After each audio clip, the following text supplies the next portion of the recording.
I personally appreciate having options and trying out different phones ranging all the way from budget to flagship. And the S25 has been an experience that I didn't know I would want.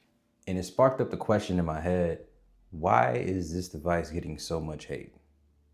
Let's talk about it. One of the main complaints with the Galaxy S25 Edge was the fact that Samsung didn't use the silicon carbon battery technology that a lot of other OEMs are using. Now, in my personal opinion, I can understand a little bit in Samsung's way because they don't have the best experience when it comes to trying out new technology as far as batteries from the past. We all remember the exploding phones, the phones that were catching on fire. So I can understand why they would be a little hesitant to try something like that. But who knows, maybe the S26 Edge, if it does come out, they'll try it. And let me introduce myself. My name is Trevor. Welcome to the channel. This is going to be a full review of the Samsung Galaxy S25 Edge. Now with my reviews, this is going to be the same thing like other videos. It's going to be some key areas of focus. So with this particular device, it is a flagship. So I'm going to be focusing on price, hardware, display, cameras, software and features, and overall performance, real world use. So the first thing is the price. Now the price is one of the two things that caught the most controversy when it came to the Edge. When it first launched, it was at the price of $1,099, and that was for the 256 gig model. And if you wanted to upgrade the storage, it was at the price of $1,219.99. And that was for 512 gigs. Now one of the cool things about it was Samsung had the entry level for the device at 256, and if you wanted to max it out, it was going to be 512. So there were only two options. And there were three different colors. You had titanium jet black, titanium icy blue, and titanium silver. And at one point they had a massive sale going on with the device where you can pick one up at $699. I had to buy it. That was too good of a deal, and I knew it was gonna be gone pretty soon. Now you may be able to catch it again at that price around the Black Friday time of the year, which is pretty much like a week or two away, going into the holiday season. So let's discuss the hardware of the Edge. Now, one thing we have to all agree with is the fact that it's a beautiful phone.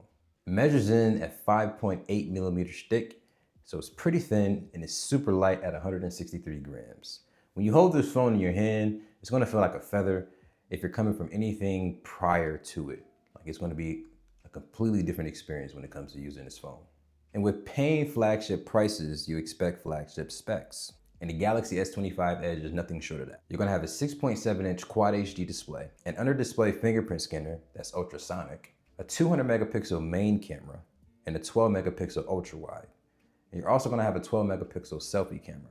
Now powering the device is gonna be the Snapdragon 8 Elite, paired up with 12 gigs of RAM, and the one that I have is 256 gigs of internal storage. Now the body is gonna be constructed of titanium, and I told you earlier it's 5.8 millimeters thick. So not that thick at all.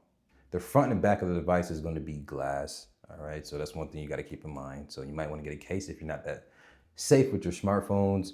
And the front glass is going to be Gorilla Glass Ceramic 2. Now, because this is a flagship phone, I do want to mention this. There's not going to be any anti-reflective layers on this screen, so don't expect that. And then you're going to have dual speakers, which is a plus for this device, Type-C charging, and a SIM tray slot. So you're not just going to have eSIM. You're gonna be able to put a nano SIM inside of this device if you have one. So let's go ahead and talk about that 6.7-inch display. So as far as the display goes on the Galaxy S25 Edge, it is a beautiful one. Max resolution for this device comes in at 1440 by 3120 with a refresh rate of 120 Hertz. Now because it's a Samsung device, it's gonna be an AMOLED screen. It's gonna have the LTPO technology, and if you're not familiar with that, it's just basically a tech where it has variable refresh rates. So when you're not using the phone and not scrolling, it's not going to be at the 120 Hertz. And that's something that's really important because it's going to allow you to preserve some battery, especially with a device like the Edge. It's HDR10 Plus compatible, so HDR content comes across beautiful on this device. It has a max brightness of 2600 nits, and you can access that brightness with just using the slider on the device. I believe you got to have it in auto brightness mode, but when it comes to visibility and the sunlight, that's not going to be an issue for you. Now with the display, you can also adjust the resolution to help get more battery life out of the device. So if you don't want to rock it at the 1440p setting, you can put it at 720p or 1080p. So you have that choice, which is awesome. And overall, the display is awesome. It's beautiful. Colors come across really bright, it's super vibrant, and it's everything that you would expect from a Samsung S series device. So as far as the cameras on this device, you get 3 in total, dual on the back, 1 in the front for the selfie. Now the dual cameras on the back is a 200 megapixel main sensor, and you're gonna have a 12 megapixel ultra wide. And for the selfie, it's rated at 12 megapixels as well. Now max resolution as far as video for these rear cameras is 8K 30 frames per second. You can also record at 4K 60 frames, 4K 30, same thing for 1080p, but when you go down to 720p, it's only at 30. Now with the front camera, you can do a max resolution of 4K 60. So definitely capable cameras when it comes to video resolution. And as far as photos are really nice as well. I mean, it's a flagship phone. It's the sensor from the Galaxy S25 Ultra, or if it's not the same exact one, it's literally the hardware of it. So photos are gonna look really good in this phone. I mean, that's nothing you gotta worry about, honestly. You also have a ton of different modes for the camera. You're gonna have things like portrait, of course. You're gonna have pro video mode. You're gonna have dual record mode, which would allows you to record a video with both the rear camera and the selfie camera at the same time. It's pretty cool. Now, I'm not a photography expert, but I just know when I take pictures with smartphones that some pictures come out better than others. When I use my Pixel, when I use this device, you get some pretty good photos. When I use other phones, they don't look as good. So that's about as much as I can tell you. Now, as far as zoom capabilities, it has a max of 10x. And for me personally, zoom is not an important feature for me. So like if you need a device that has a telephoto lens, you don't want to get the Galaxy S25 Edge because the zoom is just not going to be as good as, let's say, something like the Pixel, which has a 5x optical, telephoto lens on it. So if zoom is important to you, stay away from this one. So out of the box, the device is going to come with Android 15 with One UI 7. And you're going to be able to immediately update to Android 16 with One UI 8. Now, one of the biggest things that Samsung was focusing on for the S series model or the S series model devices this year was the Galaxy AI. And it's a lot of features when it comes to that. Now, personally, I have not been using a ton of them. I can see the use case for them, but it's not really nothing that makes me go out and buy a device. I can say they do work well, but that's nothing that I'm going to be discussing in this video. So sorry ahead of time. But besides the AI, there are still a ton of features, so you're not just stuck with that. Things like wallpaper and styles, you're always on display. You have the themes from the Galaxy store or just a store, whatever it's called. You got the super HDR mode, you got the video effects mode.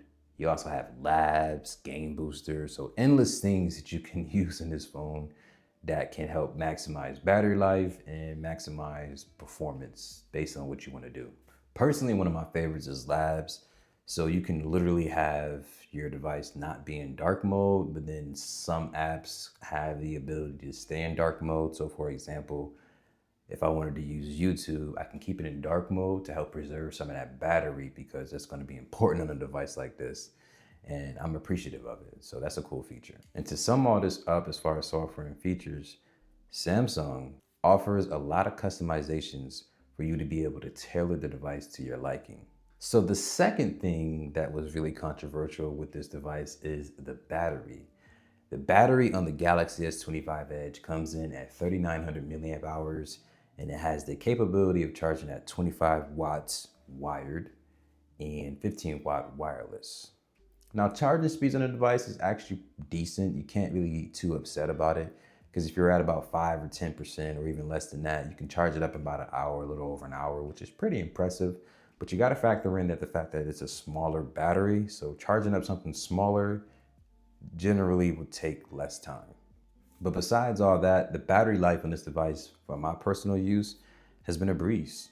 Been using the device for about 3 or 4 weeks now, and I've been getting easily 6 to 8 hours of screen on time on a daily basis. Here's the thing with the Galaxy S25 Edge and any device, actually.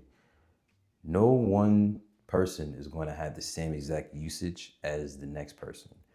I can get 6 to 8 hours of screen on time on a daily basis, while the next person can probably get 3 or 4. It just entirely depends on what you do with your device every single day. Me, I don't game all the time, and when I do want to game, I'm going to.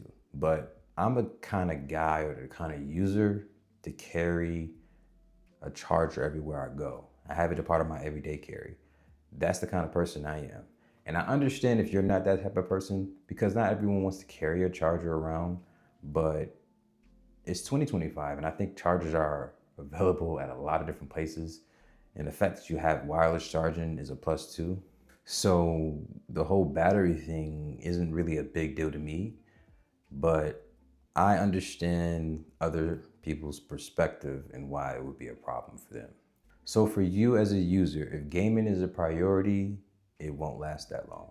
If taking photos and a ton of videos is a priority for you, it won't last that long. If doom scrolling on social media is a priority for you, it won't last that long. It's obvious. If you want something like that, if you want a device that does all those things well or does them with a bit more endurance, then you obviously should get a phone with a bigger battery, right? But like I was saying earlier, the battery issue that people were making a big deal of is not a big deal to me, and I've been having a great experience with the device.